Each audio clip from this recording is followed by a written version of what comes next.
నమస్తే అండి. ఇప్పుడు ప్రజెంట్ బాగా ట్రెండ్ అవుతున్న టాపిక్ వచ్చి రివెంజ్.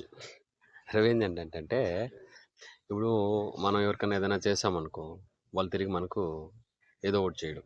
అంటే చెడు చేయడం. ఒకవేళ పొరపాటున మనం బై మిస్టేక్ ఎవరికన్నా చెడు చేసామనుకోండి, తిరిగి వాళ్ళు మనకు చెడు చేసేదాకా వదలరనమాట. ఇది ఇక్కడే కాదు, ప్రతి కంట్రీలో ఉంటుంది. అదేవిధంగా ప్రతి ప్లేస్లో ఉంటుంది. గవర్నమెంట్ ఆఫీసుల్లో ఉంటుంది, ప్రైవేటు ఆఫీసుల్లో ఉంటుంది.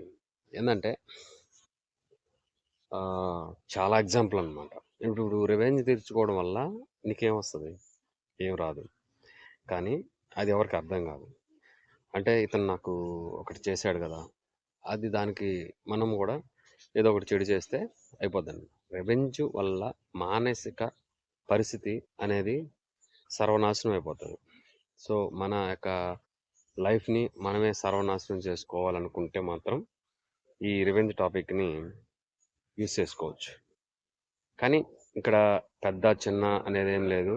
అధికారం ఎవరికి ఏ బలం ఉంటే ఆ బలం యూస్ చేసి రెవెంజ్లు తెచ్చుకోవడం అనేది చాలా కామన్. రెవెంజ్ అనేది ఒక రిలేషన్షిప్ మధ్య కాదు, ప్రతి ఒక్క రిలేషన్షిప్ మధ్య ఉంటుంది.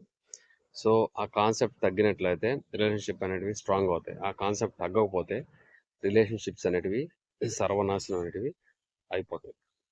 కాబట్టి దయచేసి ఈ సిస్టమ్ని తగ్గించుకుంటే మంచిది. థ్యాంక్ యూ అండి. Thank you very much.